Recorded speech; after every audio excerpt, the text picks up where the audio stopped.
menstrual cycle, it is a cyclic event that occur from one menstruation that occur from one है बेटा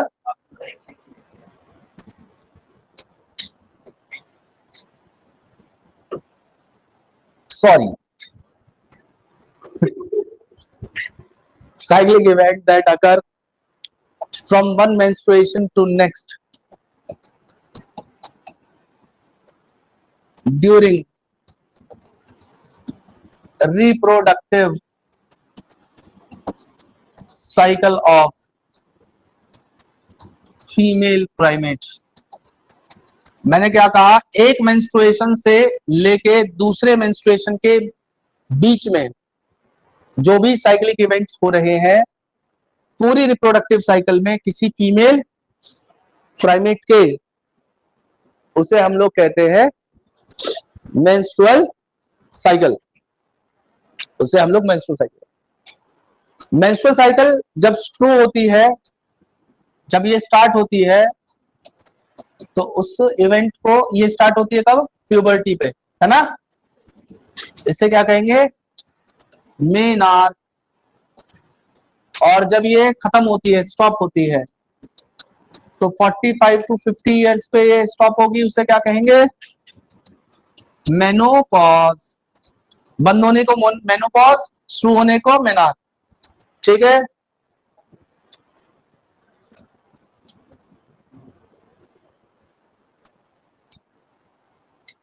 दूसरा, यहां पे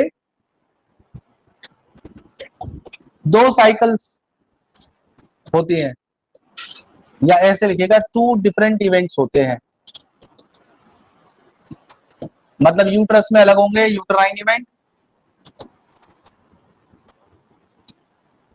और इसमें अलग इवेंट होते हैं ओवरी के अंदर। उन्हें हम लोग कहेंगे ओवेरियन इवेंट। और इसमें जो हार्मोन इन्वॉल्व होंगे वो भी दो टाइप के होंगे। एक तो पिट्यूटरी हार्मोन होंगे हमारे,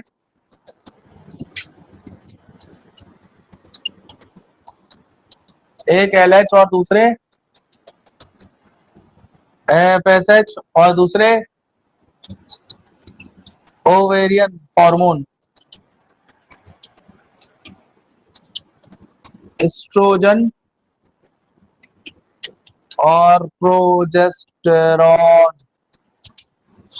ठीक है, एस्ट्रोजन और प्रोजेस्टेरॉन।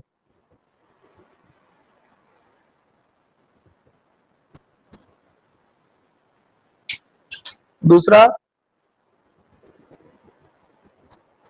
यहां पे 4 फेजेस होते हैं।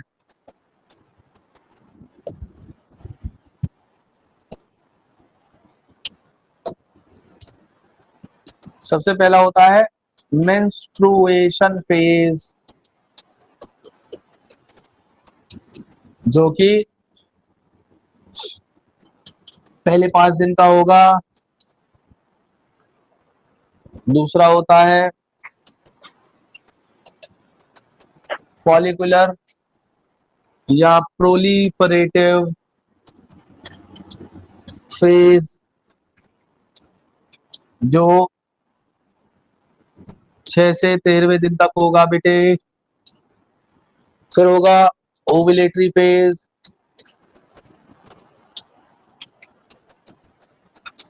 जो 14वें दिन का होगा।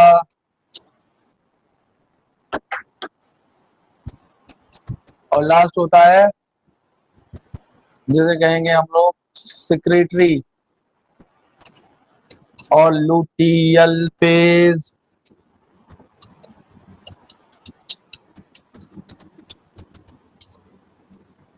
जो 15वें से लेके 28वें दिन तक का होगा।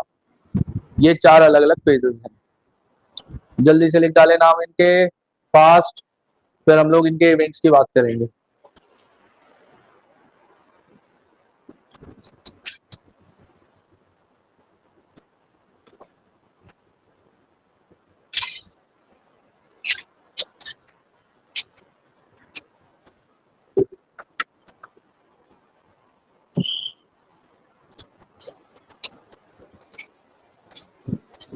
लिख लिया? अध्यक्ष पढ़ गई हो, इसने क्या लिख रखा भाई किसी ने?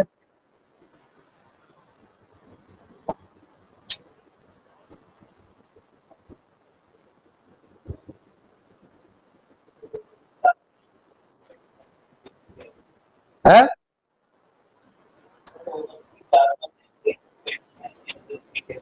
हाँ, विटेलाइन मेम्ब्रेन कहते हैं ना। तो प्लाज्मा मेम्ब्रेन और उसके बीच में जोना पेलिसिडा के बीच वाले स्पेस को हम लोग पेरीविटेलाइन स्पेस कह देते हैं। कर लो, वही लिख लेना, उसे विटेलाइन मेम्ब्रेन लिख लेना, प्लाज्मा मेम्ब्रेन को विटेलाइन मेम्ब्रेन कह लेना। मैं लिख दे रहा हूँ, ऐसे लिख लो आपको। जहां पे बनाया था ना अभी ओम का स्ट्रक्चर, उसमें ऐसा कर लेना, प्लाज्मा मेम्ब्रेन जहां लिखा है ना, प्लाज्मा मेम्ब्रेन के बराबर में आपने लिखा था उलेमा, प्लाज्मा मेम्ब्रेन के बराबर में लिखा था ना उलेमा, उसे विटेलाइन मेम्ब्रेन भी कह लेना। और एक काम करना, लिख देना कहीं पे वहीं नीचे, space between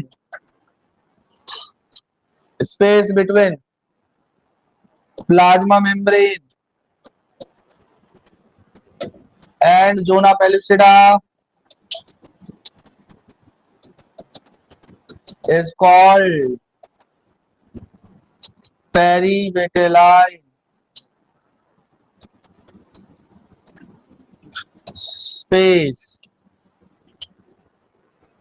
space between plasma membrane and Luna Ballista is called perivitelline space। लिख लेना मेरे भाई, फोटो खींचने में क्या इतने से भी लिख खींच।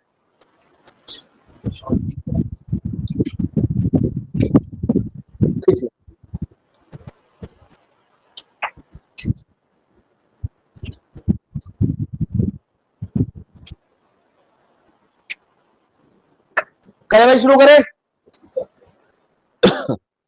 तो ध्यान से सुनिएगा। इवेंट्स पहले समझेंगे आप लोग। डायग्राम एनसीईआरटी वाला बना रहा हूं मैं, मेंस्ट्रुअल साइकिल का। डेज का ध्यान रखना है, ग्राफ का ध्यान रखना है, कौन सा हार्मोन कब जा रहा है वो ध्यान रखना है, और उनके इवेंट्स क्या क्या होंगे वो जो मैं एक्सप्लेन करूंगा उन्हें ध्यान से सुनना है, फिर मैं उन्हें लिखवाऊंगा अलग से।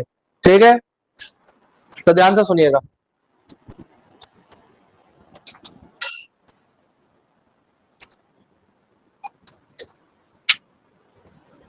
इस एक्सिस पे तो मैं लिख रहा हूँ डेज 1 3 5 7 9 11, दो दो दिन छोड़ के 13 15 17 19 21 23 25 27 29। ठीक है, ये तो दिन लिख दिया अपन ने। अब इधर लिखेंगे अपन, इधर लिखेंगे अपन यूटेराइन इवेंट, यहाँ लिखेंगे ओवेरियन हार्मोन, यहाँ लिखेंगे अपन ओवेरियन इवेंट,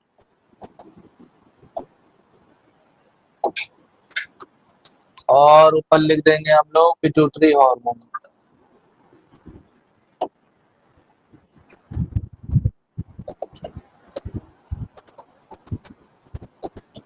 ठीक है जी, अब ध्यान से सुनना, ध्यान से सुनना। सबसे पहला फेज कौन सा था? Menstruation phase. सबसे पहली चीज तो आपको याद रखनी है, मेंस्ट्रुएशन कब होगा? जब जो रिलीज ओवम है फर्टिलाइज ना हो। फीमेल के अंदर ओवुलेशन हुआ, ओवुलेशन होने के बाद अगर उसका फर्टिलाइजेशन नहीं होता है तो मेंस्ट्रुएशन फीमेल के अंदर हो जाएगा। मेंस्ट्रुएशन में क्या होगा, जो याद करिए, यूट्रस की जो सबसे इनरमोस्ट लेयर होती है एंडोमेट्रियम, जो हाईली वैस्कुलर थी, वो एंडोमेट्रियम और उसके साथ में एसोसिएटेड जो ब्लड वेसल्स हैं वो सब ब्रेक डाउन हो जाती है, और ब्रेक डाउन होने के बाद में ब्लड के साथ में वो क्या फॉर्म करती है, मेंसेस। क्या फॉर्म करेंगे, मेंसेस की फॉर्मेशन हो जाएगी। और इस फेज का दूसरा नाम होता है ब्लीडिंग फेज भी कहते हैं इसे, मेंस्ट्रुएशन फेज को ब्लीडिंग फेज भी कहते हैं, क्योंकि इसमें मेंस्ट्रुएशन ब्लीडिंग होती है या मेंसेस रिलीज होते हैं। जनरली ये 3 से 5 दिन होता है। किसी फीमेल में ये मेंस्ट्रुएशन 3 डेज का भी हो सकता है, और किसी फीमेल के अंदर ये मेंस्ट्रुएशन 5 डेज का भी हो सकता है। ठीक है, ऑन एन एवरेज 5 डेज माना गया है, लेकिन it the duration of menstruation vary from female to female. दूसरी बात जो आपको याद रखनी है वो ये है कि मेंस्ट्रुएशन जब नहीं होता तो उस कंडीशन को कहते हैं अमीनोरिया। क्या कहते हैं उसे, एमिनोरिया। कब नहीं होगा, पहला, अगर कोई फीमेल प्रेग्नेंट, अगर प्रेगनेंसी है किसी फीमेल में तो मेंस्ट्रुएशन नहीं होगा। प्रेगनेंसी के दौरान सारी मेंस्ट्रुएशन इवेंट मतलब कुछ नहीं होगा। जब तक फीमेल प्रेग्नेंट है तब तक उसके अंदर कोई मेंस्ट्रुअल साइकिल नहीं होगी। ठीक है, तो सबसे पहली कंडीशन मेंस्ट्रुएशन साइकिल कब नहीं होगी या मेंस्ट्रुअल साइकिल कब नहीं होगी, प्रेगनेंसी। दूसरा, अगर वो फीमेल की पुअर हेल्थ है और स्ट्रेस है, ज्यादा स्ट्रेस होने पे मेंस्ट्रुअल साइकिल या ये डिस्टर्ब करता है, और उस फीमेल की पुअर हेल्थ है तो भी मेंस्ट्रुएशन नहीं होगा। तो ये 3 कंडीशन है, प्रेगनेंसी, दूसरा स्ट्रेस, तीसरा, 3 चीजें जो मेंस्ट्रुएशन को क्या करेंगी, अफेक्ट करेंगे। क्लियर है। और एक चीज याद रहना है, जब तक जेस्टेशन फीमेल के अंदर होगा 9 महीने का, तब तक कोई मेंस्ट्रुएशन इवेंट नहीं होगा, कुछ नहीं होगा, कुछ कोई साइकिल कोई इवेंट नहीं होगा। ठीक है, तो पहले 5 दिन क्या होगा, हाँ जी, लैक्टेशनल अमीनोरिया, उसी से तो टर्म बना है, मतलब मैं बता रहा हूं। प्रोलैक्टिन एक हार्मोन होता है, प्रोलैक्टिन नाम का एक हार्मोन होता है जो एलएच और एफएसएच को सप्रेस करता है, एलएच और एफएसएच को सप्रेस करता है।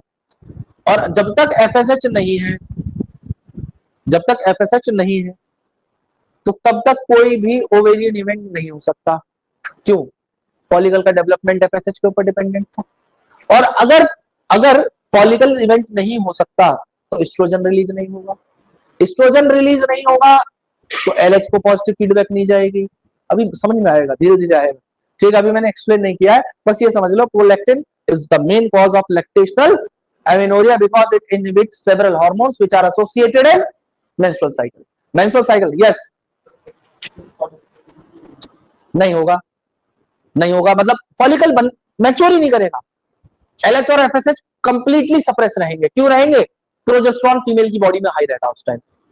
हाँ, प्रोजेस्टेरॉन, देखो ध्यान से सुन लो, अभी मैंने देखो, अभी धीरे धीरे, अभी मैंने बिल्कुल भी एक्सप्लेन नहीं किया इसको, अभी मैं धीरे धीरे जब एक्सप्लेन करूंगा ना, आपकी सारी बातों के जवाब आपको ऑटोमेटिकली मिल जाएंगे। अभी मैंने बिल्कुल भी शुरू नहीं किया इस बात को।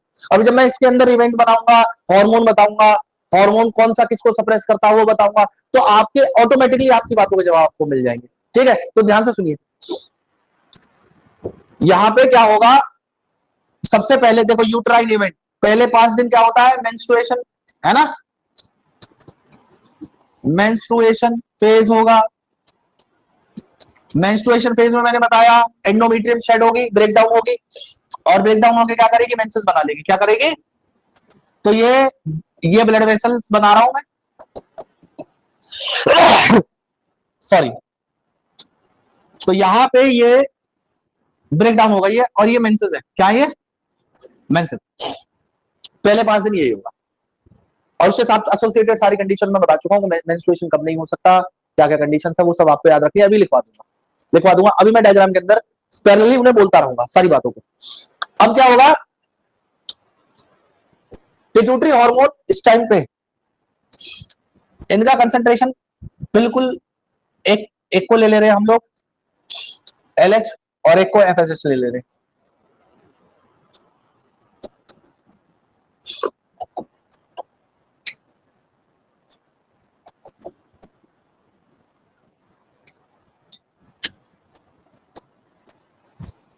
ठीक है, इस दौरान क्या हो रहा होगा, ओवरी के अंदर ये फॉलिकल्स हैं, ये फॉलिकल्स आएंगे, अच्छा, ये दो अलग अलग इवेंट चल रहे हैं, ये ओवरी के अंदर चलेगा, ये यूट्रस के अंदर चलेगा, लेकिन दोनों पैरेलली रिलेट करेंगे एक दूसरे से।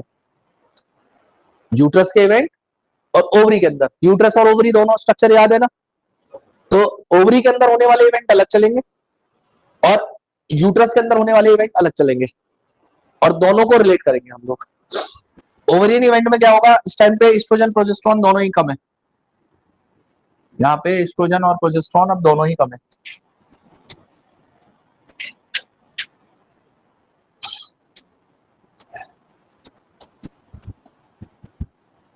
लाल कलर वाला प्रोजेस्टेरोन। देखो एनसीईआरटी से थोड़ा बहुत हो सकता है ऊपर नीचे हो जाए, जैसे इसमें एलएचएफएस में लाइन ऊपर नीचे जा रही है, हो सकता है हल्का फुल्का ऊपर नीचे हो जाए, लेकिन बात पूरी समझ में आ जाएगी आपको। अब क्या होगा, जैसे जैसे ये फॉलिकल डेवलप होना शुरू होगा, प्राइमरी सेकेंडरी टर्शियरी ग्राफियन बनेगा ना, याद है आपको? तो जब ग्राफिन फॉलिकल बनेगा क्या रिलीज होगा वहां से, एस्ट्रोजन। तो इसमें सबसे पहले क्या, अच्छा इसमें जो फॉलिकल का डेवलपमेंट है वो किसकी वजह से होना चाहिए, एफएसएच की वजह से। तो पहले किसको बढ़ाना चाहिए, तो पहले थोड़ा एफएसएच बढ़ा लेते हैं, पहले एफएसएच को बढ़ा लेते हैं। एफएसएच बढ़ेगा तो फॉलिकल डेवलप होंगे, होंगे फॉलिकल डेवलप होंगे तो एस्ट्रोजन बढ़ जाएगा, बढ़ जाएगा नहीं बढ़ जाएगा, तो ऐसा ही करते हैं। चलो तो यहाँ पे अपन क्या करते हैं, एफएसएच को बढ़ाते हैं, हल्का हल्का हल्का हल्का एफएसएच को बढ़ाते हैं। एफएसएच बढ़ेगा तो यहाँ पे क्या होगा, फॉलिकल का डेवलपमेंट होगा, फॉलिकल का डेवलपमेंट होगा। अच्छा डेज भी ध्यान रखना, नीचे ऐसा है कि ग्राफिन फॉलिकल यहां बन जाए आके, डेज भी ध्यान रखना कि हमें इस दिन के पहले सारा सब कुछ करना है जो भी करना है। 14 डे क्या होगा, ओवुलेशन, तो ओवुलेशन से पहले ही फॉलिकल मैच्योर होना चाहिए। मेरी बात समझ पा रहे हो आप? तो यहाँ पे ये सेकेंडरी और टर्शियरी के बाद ये बन गया ग्राफियन, ठीक है, ये ग्राफियन फॉलिकल बन गया। और ग्राफिन फॉलिकल बनते ही क्या होगा, एस्ट्रोजन की कंसंट्रेशन बढ़ जाएगी। अच्छा एस्ट्रोजन बढ़ेगा तो एस्ट्रोजन क्या करता है, एफएसएच को तो सप्रेस करता है, एस्ट्रोजन एफएसएच को तो सप्रेस करता है, लेकिन एलएच को प्रमोट करता है, उसका स्टिमुलेट करता है उसके सिक्रीशन को। तो एलएच अपनी नॉर्मल कंसंट्रेशन से लगभग 8 से 10 गुना बढ़ेगा। मतलब क्या होगा, जैसे ये एस्ट्रोजन बढ़ गया, अभी प्रोजेस्टेरोन में कोई चेंज नहीं है, क्यों, प्रोजेस्टेरोन अभी आया नहीं है, और ये एस्ट्रोजन मैंने क्यों बढ़ाया, क्योंकि ये जो फॉलिकल था इस फॉलिकल ने इस एस्ट्रोजन को बढ़ाया, रिलीज किया है ना। तो अब क्या होगा, अब क्या होगा, आप इस जब एस्ट्रोजन बढ़ेगा पैरेलली आप देखो, पैरेलली क्या बढ़ जाएगा, एलएच बढ़ जाएगा। अच्छा एफएसएच को सप्रेस करेगा तो इसकी कंसंट्रेशन कम रह जाएगी, एफएसएच की कंसंट्रेशन कम रह जाएगी। और जब एलएच अपनी कंसंट्रेशन पे सबसे ज्यादा हो गया, जब एलएच की कंसंट्रेशन सबसे ज्यादा हो गई, तो इस एलएच की कंसंट्रेशन को, जो देखो इसने पीक अटेन किया ना, यहाँ पे देखो इसने पीक अटेन किया ना, सबसे हाईएस्ट कंसंट्रेशन है ना, तो इसे इवेंट को कहते हैं एलएच सर्ज। क्या कहते हैं इसे, एलएच सर्ज। और एलएच सर्ज होने की वजह से क्या होगा, ग्राफिन फॉलिकल रप्चर। तो इस ग्राफिन फॉलिकल को अपन रप्चर कर देते हैं यहाँ पे आसपास 14वें दिन के आसपास, 14th डे कर दिया। इससे क्या बाहर निकल गया, सेकेंडरी oocyte। इवेंट को क्या कह देंगे, ओव्यूलेशन। अच्छा एक चीज और याद रखना, इधर ध्यान से सुनिए, एस्ट्रोजन ने एलएच को तो बढ़ा दिया पॉजिटिव फीडबैक देके, एलएच बढ़ा तो ओव्यूलेशन हुआ, तो एस्ट्रोजन उधर भी काम कर रहा है और इधर भी काम करेगा। कैसे, ये जो शेड हो गई थी एंडोमेट्रियम, इसको प्रोलिफरेट कराएगा, डिवाइड कराएगा, कौन, एस्ट्रोजन, एस्ट्रोजन। और ये धीरे धीरे फिर से क्या होने लगेगी, डिवाइड करना शुरू कर देगी, धीरे धीरे थिक होनी शुरू हो जाएगी, धीरे धीरे थिक होनी शुरू हो जाएगी, धीरे धीरे थिक होनी शुरू हो जाएगी, ये फिर से डिवाइड करनी शुरू हो जाएगी। जो लेयर ब्रेकडाउन हो गई थी वो लेयर फिर से रिफॉर्म होगी, फिर से बननी शुरू होगी। कौन बनाएगा? एस्ट्रोजन। क्लियर है मेरी बात आपको? अच्छा, अब इसको नाम क्या दिया गया? देखो, फॉलिकल का डेवलपमेंट हुआ, फॉलिकुलर फेज। ये देखो, follicle primary, secondary, tertiary, Graafian बना ना, तो इसलिए इसको नाम क्या दे दिया हमने? Follicular phase. और इधर देखो, एंडोमेट्रियम, यूट्रस के अंदर एंडोमेट्रियम क्या हुई? रिफॉर्म हुई, तो इसे क्या कहेंगे? प्रोलिफरेटिव। प्रोलिफरेशन का मतलब है सेल्स का डिवाइड करके बनना। तो एंडोमेट्रियल सेल्स जब दोबारा डिवाइड करके बनेंगी तो उसे क्या कहेंगे? Proliferative phase. तो दोनों फेज का नाम पता चल गया, दोनों का मतलब समझ में आ गया। शुरुआत कहां से हुई? देखो ध्यान से सुनना। पहले एफएसएच बढ़ा तो फॉलिकल डेवलप हुआ, फॉलिकल बड़ा हुआ तो एस्ट्रोजन आया, एस्ट्रोजन आया तो एलएच बढ़ा, एलएच आया तो ओवुलेशन हुआ। रिलेट कर पा रहे हो? कौन पहले आएगा, कौन बाद में आएगा? रिलेट करना है। अब क्या हुआ? देखिए, नीचे लिख दे रहे हैं हम लोग, यहां पे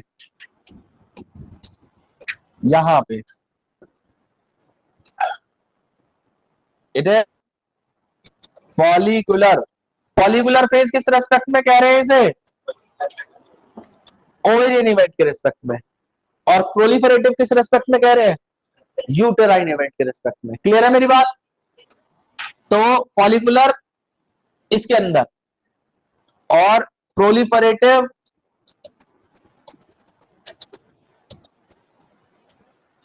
अब देखो, अब एस्ट्रोजन प्रोलिफरेशन तो कराएगा ही कराएगा। फीमेल का सेक्स हार्मोन भी है, पहले बता चुका हूं। फीमेल के अंदर सेकेंडरी सेक्सुअल कैरेक्टर लाने का काम भी करेगा। फीमेल वाले कैरेक्टर समझते हैं ना आप लोग? तो वो फीमेल वाले कैरेक्टर्स लाने का काम करेगा, जैसे डेवलपमेंट ऑफ ब्रेस्ट और जो भी अदर फीचर्स होते हैं फीमेल के, वो सारे फीचर्स यही एस्ट्रोजन लाता है। और यही एस्ट्रोजन वो बेसिकली क्या करेगा? प्रोलिफरेशन कराएगा, एफएसएच को सप्रेस कर देगा। देखो, इसके आने के बाद में एफएसएच कम है ना, एफएसएच कम है, और किसके सिक्रीशन को करवाया? एलएच। तो एस्ट्रोजन एलएच को बढ़ाता है। बार बार रिपीट कर रहा हूं एक बात, अब ध्यान से सुनना। अब जैसे ही ये ओवुलेशन हो गया, यहां पे ये ओवुलेशन हुआ, सेकेंडरी oocyte तो रिलीज हो गया। कल मैंने बताया था आपको, ये क्या बन जाएगा? एक येलो एंडोक्राइन मास, जिसे क्या कहेंगे? Corpus luteum. कॉर्पस लूटियम बनते ही सबसे पहला हार्मोन जो रिलीज होगा वो है प्रोजेस्टेरॉन। क्या होगा? पक्का? अब देखो, एस्ट्रोजन की कंसंट्रेशन अब कम हो जाएगी, और अब कौन बढ़ना शुरू हो जाएगा? प्रोजेस्टेरॉन। देखो, एस्ट्रोजन नीचे आ गया, प्रोजेस्टेरॉन ऊपर चला गया। क्यों चला गया? ये जो बना है ये प्रोजेस्टेरॉन को बनाएगा। क्लियर है मेरी बात आपको? प्रोजेस्टेरॉन के भी दो काम। प्रोजेस्टेरॉन क्या करेगा? एलएच और एफएसएच को कंप्लीटली सप्रेस कर देगा, इनके सिक्रीशन को बिल्कुल नहीं होने देगा। क्यों नहीं होने देगा? देखो, ऑलरेडी एक ओवम रिलीज हो चुका है, ऑलरेडी एक ओवम रिलीज हो चुका है, ओवुलेशन हो चुका है, पहले उसका फेट तो डिसाइड हो। मेरी बात समझ पा रहे हो आप?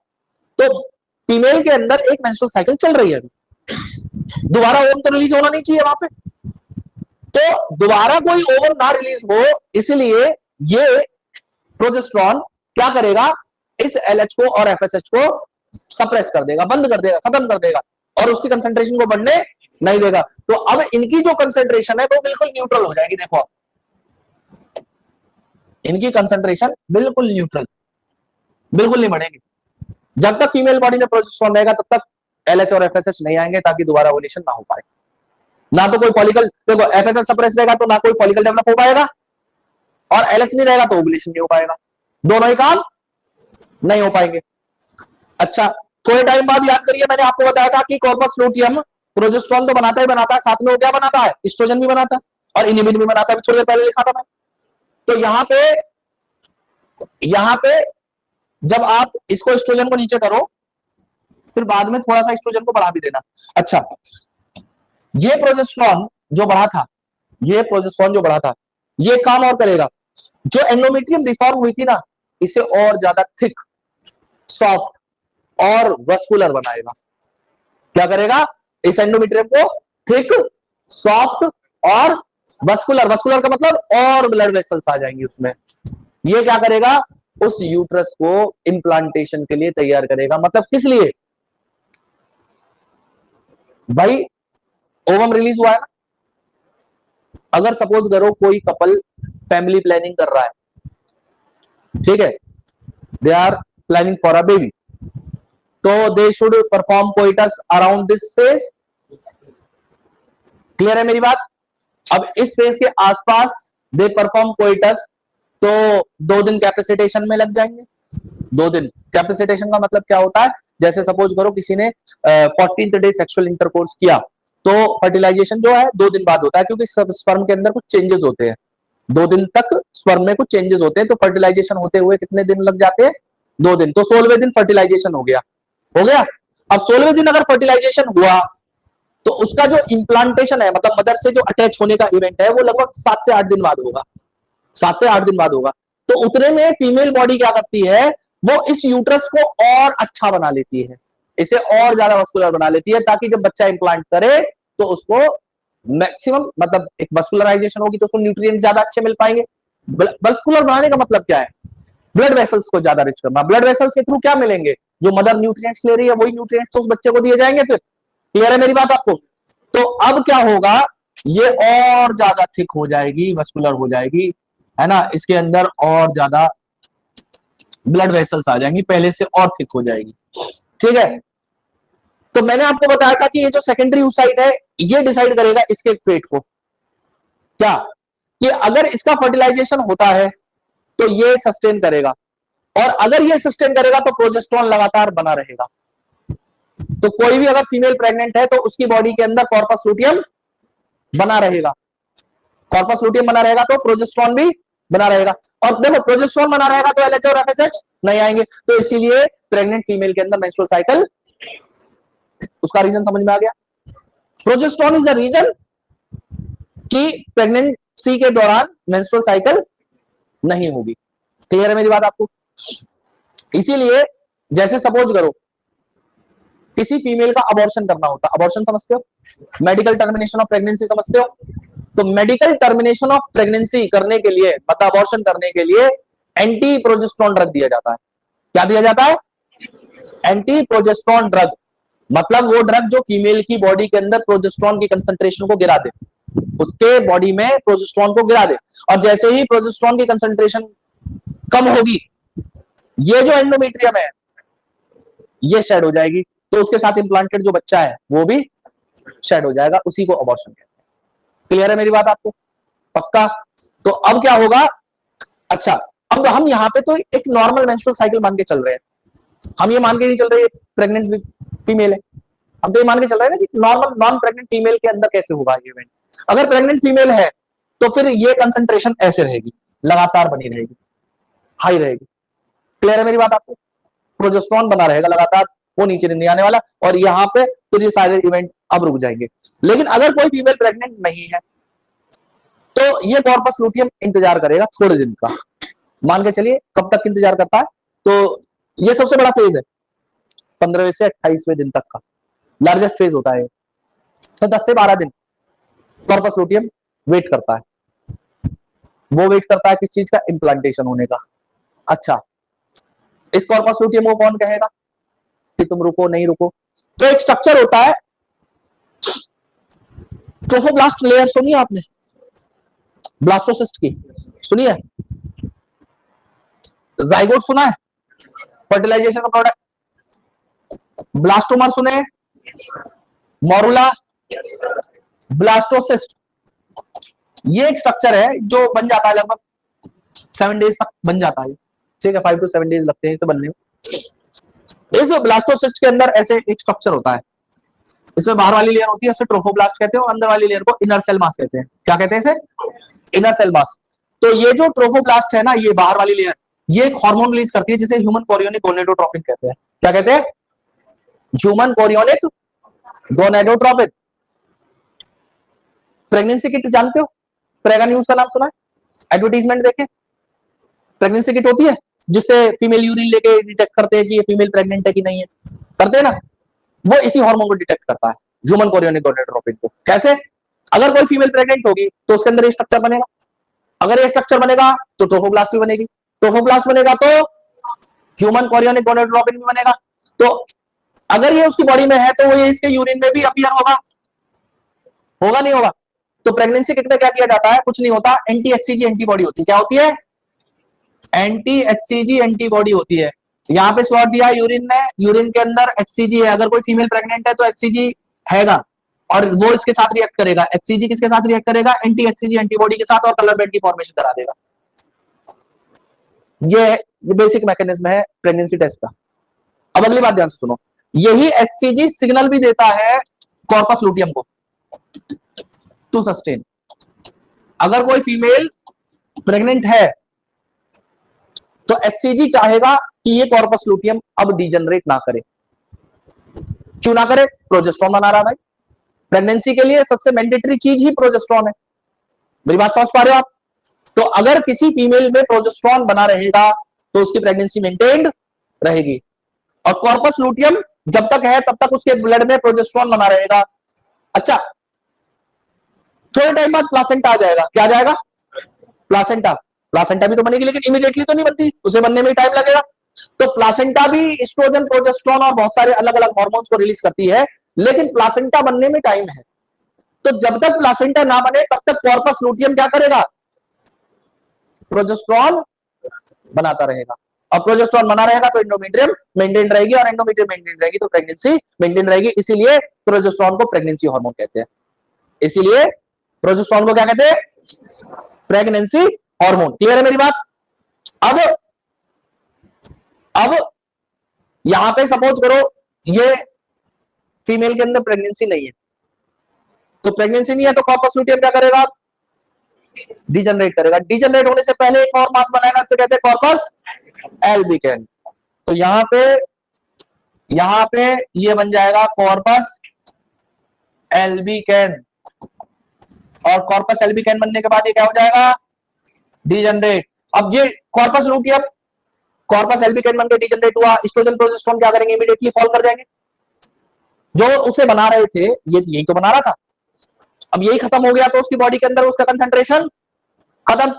अब जैसे ही वो खत्म होगा, एंडोमेट्रियम को बचाने वाला कोई भी नहीं बचा। एंडोमेट्रियम फिर से नेक्स्ट मेंस्ट्रुअल साइकिल स्टार्ट होगा। यही एक इवेंट है जो लगातार चलता रहेगा। यहां पे आप बना देना, ठीक है, एस्ट्रोजन प्रोजेस्टेरॉन, और यहां पे आते आते इसे कंसंट्रेशन को गिरा देना, ठीक है। और जैसे ही गिरेगी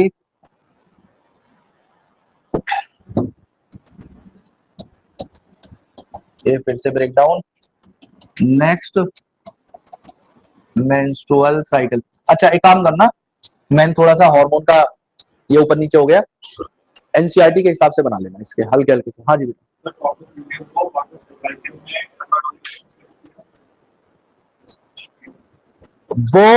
वो जब प्रेगनेंसी नहीं हुई अपने आप एचसीजी अगर इसको सिग्नल देता तो कॉर्पस लूटियम रहता। हाँ, सिग्नल मिलता उसे कि भाई तुम सस्टेन करो, तो वो कॉर्पस लूटियम में रहता। अब जब नहीं हुआ तो उसने पहले इंटरमीडिएट स्टेज है। हाँ, जैसे कॉर्पस लूटियम भी डायरेक्ट नहीं बनता है, इसमें भी एक स्टेज होती है, कॉर्पस हेमोरेजिकम कहते हैं उससे। इससे पहले एक और स्टेज बनती है कॉर्पस हेमोरेजिकम, फिर कॉर्पस लूटियम बनता है। तो इनमें भी स्टेजेस है। अब एनसीईआरटी ने मेंशन नहीं किया इसलिए हम बात नहीं कर रहे उसके बारे में।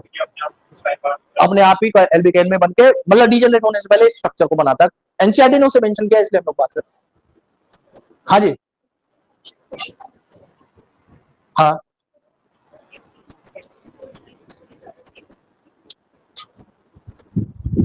एमटीपीज को सेफ उसके बारे में हम तभी के तभी बात करेंगे। उसका भी रीजन नहीं, उसका प्लेसेंटा फॉर्मेशन से रिलेशन नहीं है। उसका रिलेशन सीधा सीधा सा ये है कि साइज ऑफ फीटस, और तो it is a cyclic event starting from month menstruation till the next during reproductive period, puberty to menopause of a woman's life. Duration of menstruation is 28 to 29 days. It occurs in them. In primates, all primates. Primates में कौन कौन आते हैं? apes, monkeys, human, chimpanzees, ये सारे के सारे कौन है? apes. cow, buffalo इन सब में नहीं होगा। dogs, cat इनमें नहीं होता, ठीक है। उनके अंदर कौन सी साइकिल होती है? Stress cycle. क्या होती है उनमें? Stress cycle. मेंस्ट्रुअल साइकिल उनमें नहीं होगी। यहाँ पे इवेंट्स क्या है, ओवेरियन साइकिल में ओवरी में चेंजेस आएंगे, यूट्राइन साइकिल में यूट्रस, ओविडक्ट और वजाइना में चेंजेस होंगे। 4 phases, menstruation, menstrual phase, follicular proliferative phase, ovulatory phase, secretory या लुटियल फेज। डेज इनके लिखवा दिए थे पहले, 5 दिन, 5 से 13, 14वें और 15 से 28वें दिन। ठीक है, लिखा चुका हूं मैं, नहीं लिखा था क्या तुमने? अच्छा, डायग्राम बनाओगे इसे? इधर देखिए, सबसे पहले हम लोग बात करेंगे मेंस्ट्रुअल फेज की। तो ये साइकिल स्टार्ट होती है मेंस्ट्रुअल फ्लो के साथ, ब्लीडिंग के साथ, और it last for 3 to 5 days. Menstruation होता है कब? If release ovum is not fertilised, और इसकी वजह से ब्रेक डाउन होगी एंडोमेट्रियम लाइनिंग और uterine blood vessel and it come out through vagina in form of menses.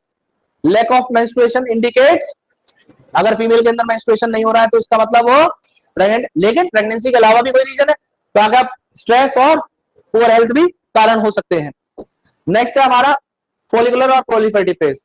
ये स्टार्ट होगा 5वें दिन के बाद आफ्टर मेंस्ट्रुएशन और कंप्लीट होता है 8 से 12 दिन के अंदर। और इस फेज के अंदर गोनेडोट्रोपिन्स का सबसे पहले एक्शन होगा, किसका? एफएसएच का और एलएच का, जो पिट्यूटरी से रिलीज किए जाते हैं। एफएसएच सबसे पहले क्या करेगा? प्राइमरी फॉलिकल का डेवलपमेंट करा के क्या बना देगा? Graafian follicle. और ग्राफियन फॉलिकल से सिक्रीशन होगा एस्ट्रोजन का, होगा नहीं होगा? और फिर एस्ट्रोजन क्या करेगा? जो एंडोमेट्रियम लाइनिंग रप्चर हो गई थी और म्यूकस लाइनिंग जो ओविडक्ट और वजाइना की रप्चर हो चुकी थी, उनको क्या करा देगा? प्रोलिफरेट करा देगा, डिवाइड करवा देगा। उसके अलावा सेकेंडरी सेक्सुअल कैरेक्टर्स लाने का काम करेगा किसके अंदर? फीमेल के अंदर। फीमेल ये एफएसएच का क्या करा देगा? सप्रेशन करा देगा। और सिक्रीशन किसका करा देगा? एलएच का करा देगा। और एलएच का कंसंट्रेशन बढ़ने के बाद एलएच और एफएसएच पीक पे आ जाएंगे मिडिल ऑफ द साइकिल में 13वें-14वें दिन के आसपास। तो LH and FSH attain peak level in middle cycle. और रैपिड सिक्रीशन एलएच का एलएच सर्ज कहलाता है, जिसकी वजह से रप्चर होगा क्या? ग्राफियन फॉलिकल, और उसकी वजह से क्या हो जाएगा? ओवुलेशन। कौन सा दिन होगा? 14th day. उसके बाद 14 डे ओवुलेशन हो गया, ये दोबारा रिपीट किया हुआ है पॉइंट। सिक्रेटरी फेज, अच्छा इसको सिक्रेटरी और लुटियल क्यों कहा गया? लुटियल तो इसलिए नाम दिया जाता है क्योंकि कॉर्पस लुटियम फॉर्म हुआ। क्यों? और कॉर्पस लुटियम क्या सिक्रेट कर रहा था? प्रोजेस्टेरॉन, तो इसलिए इसे नाम दिया गया सिक्रेटरी फेज। क्लियर है मेरी बात आपको? पक्का? तो यहाँ पे देखिए, after ovulation Graafian follicle transform into yellow endocrine mass that is called corpus luteum. Corpus luteum secrete progesterone. अब प्रोजेस्टेरॉन सबसे पहला काम क्या करेगा? जो एंडोमेट्रियम पहले से डिवाइड हो रखी थी उसको maximum muscular thick and soft बनाएगा, जिसकी वजह से यूट्रस क्या हो जाएगी? इम्प्लांटेशन के लिए रेडी हो जाएगी। और फिर ये एफएसएच के और एलएच के सिक्रीशन को भी इनहिबिट करेगा ताकि सेकंड ओवेरियन फॉलिकल डेवलप या मैच्योर ना हो सके। क्लियर है मेरी बात? नेक्स्ट यहाँ पे लिखा हुआ है कि अगर फर्टिलाइजेशन नहीं हुआ तो कॉर्पस लुटियम क्या हो जाएगा? डीजनरेट हो जाएगा, जिसकी वजह से डिसइंटीग्रेशन फिर से हो जाएगी किसकी? एंडोमेट्रियम की, और it lead to end next menstrual cycle. और नेक्स्ट यहाँ पे लास्ट लिखा हुआ है during pregnancy all event of menstrual cycle stop and there is no menstruation. Clear है मेरी बात आपको? पक्का? तो अब आप ना इवेंट्स को जल्दी जल्दी से लिख लीजिए, फास्ट हेडिंग डालिएगा। जिन्होंने डायग्राम नहीं बनाया घर जाके डायग्राम बनाएंगे, उसके लिए जगह छोड़ देंगे एक पेज की पूरी, घर जाके डायग्राम बनाएंगे अच्छे से। सबसे पहले आप हेडिंग डालेंगे